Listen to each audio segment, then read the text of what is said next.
everyone, this is Mugleri and you watching electrophysics classes EBC। और आज हम लेकर के आ गए हैं आपके लिए क्लास 12 फिजिक्स का एक और टॉपिक, प्रॉपर्टीज ऑफ चार्ज। ठीक है, इसके पहले हम लोगों ने जो बात करी थी वो चार्ज की डेफिनेशन देखी थी, गोल्ड लीफ इलेक्ट्रोस्कोप देखा था। तो आज हम बात करने वाले हैं प्रॉपर्टीज ऑफ चार्ज की। तो इसी के साथ आगे बढ़ते हैं अब हम लोग और अपने चैनल में देखते हैं प्रॉपर्टीज ऑफ चार्ज। ठीक है, तो प्रॉपर्टीज ऑफ चार्ज की बात अगर हम यहाँ पे कर रहे हैं तो जो पहली प्रॉपर्टीज है वो सबको पता है कि charges are of two types, positive and negative charges. ठीक है, जैसे कि मैंने पहले ही बताया था कि जहाँ पर भी डिफिशिएंसी ऑफ इलेक्ट्रॉन होगी वो पॉजिटिवली चार्ज हो जाएगा वो बॉडी, और जहाँ पर एक्सेस ऑफ इलेक्ट्रॉन होगा वो बॉडी कैसी हो जाएगी, नेगेटिवली चार्ज हो जाएगी। हमेशा हम चार्ज को जब भी डिफाइन करेंगे पॉजिटिव और नेगेटिव के फॉर्म में तो हमेशा इलेक्ट्रॉन्स के रेस्पेक्ट में ही डिफाइन करेंगे कि deficiency of electron is known as positive charge and excess of electron is known as negative charge। ठीक है, और ये सबसे पहले किसने बताया था, आप लोगों को पता है, बेंजामिन फ्रैंकलिन ने। ठीक है, सेकेंड प्रॉपर्टी है charge is a scalar quantity. Charge होती है स्केलर क्वांटिटी। चार्ज में कहीं पर भी डायरेक्शन की कोई इंपॉर्टेंस नहीं है, हम कभी भी उसका नोटेशन में कभी भी डायरेक्शन का यूज़ नहीं करते हैं। And its SI unit is coulomb. Charge is conserve. Third property बहुत important property, charge is conserve. Actually पूरे यूनिवर्स में ही जो चार्ज है वो कंजर्व है, मतलब law of conservation of charge पूरे यूनिवर्स के लिए ही ट्रू है। ठीक है, तो हम ऐसे कह सकते हैं कि अगर हम जैसे हम एक अर्थ का एग्जांपल ले कि अगर हमारी अर्थ भी अगर क्या हो गई पॉजिटिवली या नेगेटिवली चार्ज हो गई, ठीक है, तो क्या होगा कि उसका भी इफेक्ट पड़ेगा उसके ऊपर, जो उसके आसपास बॉडीज रहेंगी। ठीक है, अट्रैक्शन या रिपल्सन शो कर सकती है वो। तो इसलिए कभी भी अर्थ जो होती है वो कभी भी चार्ज नहीं हो सकती, वो हमेशा न्यूट्रल स्टेट में ही रहेगी। मतलब उसमें जितने नंबर ऑफ पॉजिटिव चार्ज है उतने ही नंबर ऑफ नेगेटिव चार्ज रहेंगे, वो हमेशा कंजर्व रहेंगे। इवन अगर एक भी पार्टिकल डिस्ट्रॉय होता है और बॉडी चार्ज हो जाती है तो तुरंत उसका एक एंटी पार्टिकल डेवलप होकर के बॉडी को फिर से न्यूट्रल कर देता है। या फिर आप ये समझ सकते हो, अगर मैं एक एग्जांपल लेकर आपको बताना चाहूँ कि अगर हम जैसे ये एक न्यूट्रल बॉडी थी जिसके पास 2 पॉजिटिव और 2 नेगेटिव चार्जेस थे, और एक यहाँ पर क्या है, एक दूसरा यहाँ पर है, एक और एटम है, और ये पूरा मेटेलिक पीस था, इसके 2 एटम थे। यहाँ पर क्या हुआ, यहाँ पर भी हमने इस एटम में भी 3 पॉजिटिव और 3 नेगेटिव चार्ज थे। तो अभी ये पूरा का पूरा मेटालिक स्ट्रिप जो है ये न्यूट्रल स्टेट में है।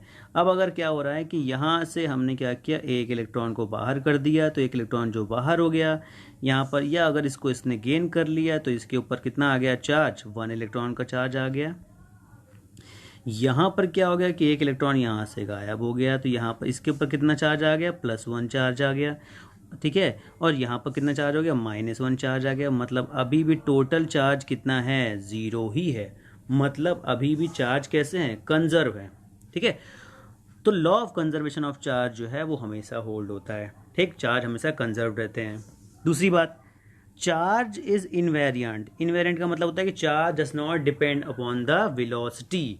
ठीक है, वेलोसिटी कितनी भी ज़्यादा हो, कितनी भी तेज हो, उसका मैग्नीट्यूड ऑफ चार्ज पर कोई फर्क नहीं पड़ने वाला है। ठीक है, फिर नेक्स्ट प्रॉपर्टी क्या है, charges are additive in nature. ठीक है, तो एडिटिव इन नेचर का मतलब यह होगा कि सिंपल मैथमेटिक्स में जैसे हम लोग ऐड करते हैं, प्लस करते हैं, माइनस करते हैं, सिंपल वैसे ही हम लोग चार्ज की कंडीशन में भी करेंगे कि अगर किसी भी बॉडी पर, ये बॉडी है इसके पास +5 कूलम चार्ज है और हमने इस बॉडी को -3 कूलम चार्ज और दे दिया, तो टोटल चार्ज इस बॉडी पर कितना हो जाएगा, +3 कूलम -3 कूलम, और ये कितना हो जाएगा, +2 कूलम चार्ज। ठीक है, तो यानी नेट चार्ज जो बॉडी पर होगा वो कितना होगा, +2 कूलम चार्ज होगा। ठीक है, तो बॉडी जो है वो क्या करेगी, हमेशा एडिटिव नेचर को फॉलो करेगी। ठीक है, सिंपल जैसे हम लोग Q=Q1 + Q2 + Q3 and so on Qn तक ऐड कर सकते हैं। नेक्स्ट प्रॉपर्टी जो है ये बहुत ही इंपॉर्टेंट प्रॉपर्टी है कि charge is quantized, that is the charge on any object is always an integral multiple of electron. ठीक है, इंटीग्रल मल्टीपल ऑफ इलेक्ट्रॉन, या फिर ये हम लोग कह सकते हैं कि चार्ज ऑन इलेक्ट्रॉन, ये ई है। अब ये ई है क्या, तो देखो, क्वांटाइज का मतलब होता है पैकेट। अब क्वांटा का मतलब है पैकेट, और हमने क्या कर दिया है, किसका पैकेट बनाया, चार्ज का, चार्ज को क्वांटाइज किया हमने, ठीक है।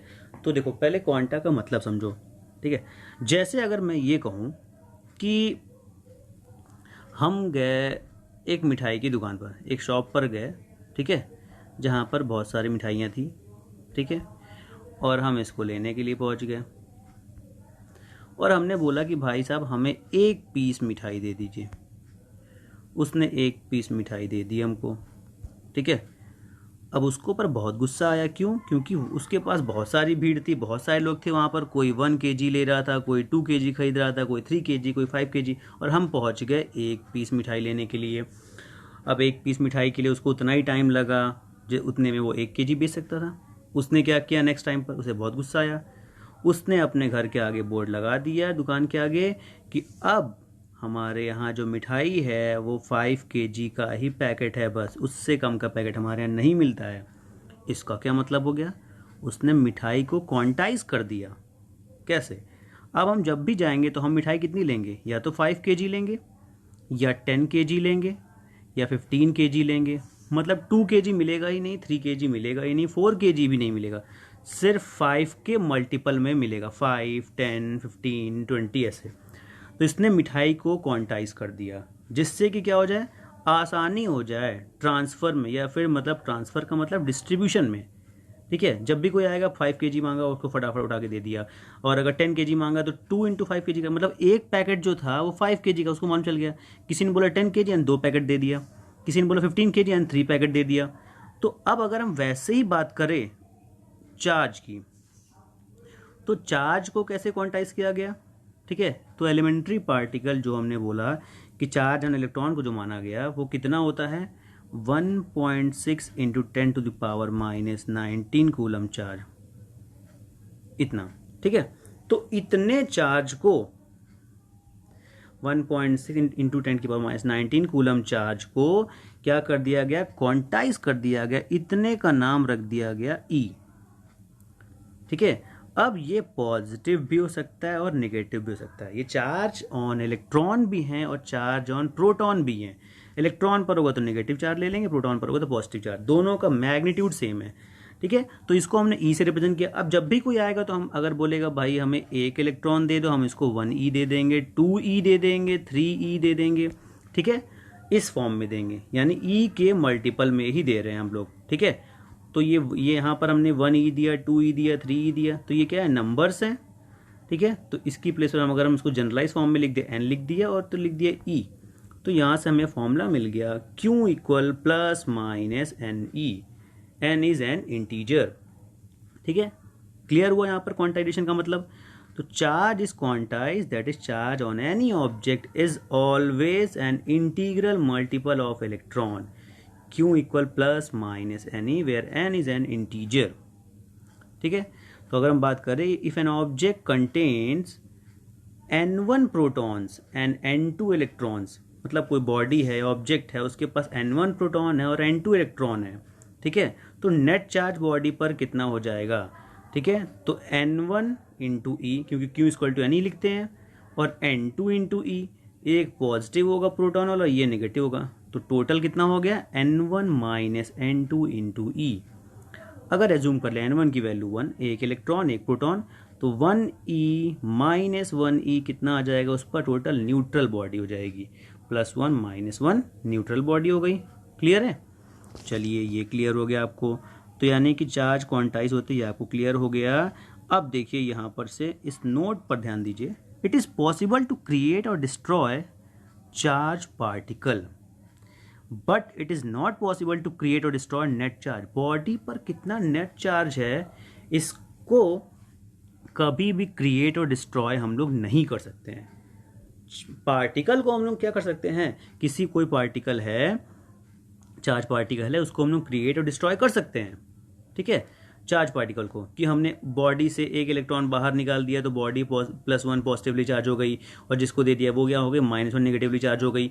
पर बॉडी पर जो नेट चार्ज है उसको हम लोग कभी पॉसिबल ही नहीं है कि उसको हम लोग क्रिएट या डिस्ट्रॉय कर सकें। वो हमेशा कैसा रहेगा, वो हमेशा कंजर्व ही रहेगा। अगर हम इसको ऐसे समझे कि अगर बीटा डीके का एग्जाम्पल ले अगर हम लोग, तो क्या होता है कि in a beta decay process a neutron converts itself into a proton and a fresh electron is created, but the net charge before and after event remains zero.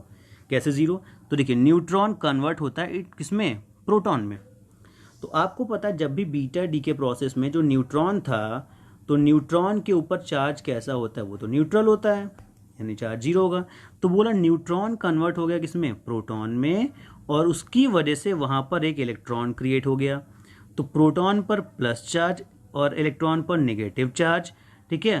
तो अब यहाँ पर टोटल चार्ज कितना हो जाएगा? अभी भी टोटल चार्ज कितना रहेगा? जीरो, ठीक है। मतलब अभी भी बॉडी कैसी है? न्यूट्रल ही है, ठीक है। यानी नेट चार्ज अभी भी क्या हो गया? जीरो हो गया। फिर यहाँ से देखिए कूलम की एक डेफिनेशन दे रखी हुई है, ठीक है। अभी आगे भी हम लोग पढ़ेंगे बहुत सारी डेफिनेशन कूलम की, ठीक है, जब कूलम्स लॉ पढ़ेंगे। तो 1 coulomb is the charge flowing through a wire in 1 second if the current is 1 ampere. तो ये हमने एक सिंपल से छोटे से फॉर्मूला जो क्लास 10th में हमने पढ़ा था, Q इक्वल आई टी, ठीक है, उसी से हमने इसको यहाँ पर डिफाइन किया 1 कूलम चार्ज को, कि 1 coulomb is charge flowing through a wire in 1 second if the current is 1 ampere, ठीक है। अब देखिए क्वांटाइजेशन ऑफ चार्ज, यहाँ पर उसके लिए एक और चीज़ यहाँ पर लिखी हुई है कि at macroscopic level the quantization of charge has no practical consequences, ठीक है। मैक्रोस्कोपिक लेवल का मतलब क्या होगा कि अगर हम किसी कंडक्टर की बात करें, अगर हम एक बड़े कंडक्टर की बात कर रहे हैं, तो वहाँ पर हम लोग इलेक्ट्रॉन और प्रोटॉन इनको निगलेक्ट करना पड़ेगा, क्योंकि ये माइक्रोस्कोपिक लेवल की बात है। तो क्वांटाइजेशन मतलब वहाँ पर अगर हम बहुत बड़ी लेवल पे बात कर रहे हैं, जहाँ पर एक बड़े कंडक्टर, या फिर अगर हम लोग बात कर रहे हैं जैसे क्या, जैसे सिंपल से अगर हम एक बात ही समझो कि हमारे घर में जो वायर है, ठीक है, वायर से इलेक्ट्रॉन प्रोटॉन आ रहे हैं, पर क्या हमने कभी किसी से पूछा कि कितना चार्ज आ रहा है हमारे यहाँ भैया? ठीक है, हम वहाँ पर सीधे से क्या पूछते हैं? करंट पूछते हैं, या फिर कितना पोटेंशियल दिया ये पूछते हैं, कितना वोल्टेज दिया ये पूछ लेते हैं हम लोग, ठीक है। पर कभी भी हम लोग वहाँ पे चार्ज का डिस्ट्रीब्यूशन नहीं पूछते हैं, क्योंकि ये मैक्रोस्कोपिक लेवल है, ठीक है, मतलब बहुत बड़े लेवल पे काम हो रहा है। तो यहाँ पर हम लोग जा करके इलेक्ट्रॉन की बात नहीं करेंगे। तो जब इलेक्ट्रॉन की बात नहीं करेंगे तो क्वांटाइजेशन की तो बात ही नहीं आएगी, ठीक है। तो अभी ये हम लोग आगे पढ़ेंगे, डिस्ट्रीब्यूशन ऑफ चार्ज में पढ़ेंगे आगे, ठीक है। तो ये प्रॉपर्टीज़ ऑफ चार्ज थी। तो होप कि आप लोगों को प्रॉपर्टीज़ ऑफ चार्ज बहुत आसानी से समझ में आ गई होगी। अगर अभी भी कोई दिक्कत है तो आप मुझे कमेंट करके बता सकते हैं कि आपको कौन सा टॉपिक इसमें से नहीं समझ में आया, या फिर कौन सी प्रॉपर्टीज़ आपको नहीं समझ में आई है। वैसे तो मैंने अपनी तरफ से बहुत अच्छा करने की कोशिश करी है, पर फिर भी आपको नहीं समझ में आता तो आप मुझे कमेंट सेक्शन में ज़रूर बताइए। और अगर आप मुझे कमेंट करके बताएंगे तभी मुझे मालूम चलेगा कि आपको क्या प्रॉब्लम आ रही है। और भी किसी टॉपिक पर आपको वीडियो चाहिए तो आप मुझे बता सकते हो। मैं ऐसे ही कॉन्टिन्यूस वीडियो पोस्ट करता रहूँगा एक के बाद एक, और आप भी इसको लाइक, सब्सक्राइब और शेयर करते रहिए, ठीक है, क्योंकि अभी मैं उतना फेमस तो हूँ नहीं यहाँ पर, ठीक है। तो ये तो था प्रॉपर्टीज़ ऑफ चार्ज। तो होप ये आप लोगों को पसंद आया होगा। तो तब तक के लिए thank you and have a nice day, और चैनल को सब्सक्राइब करना मत भूलिएगा।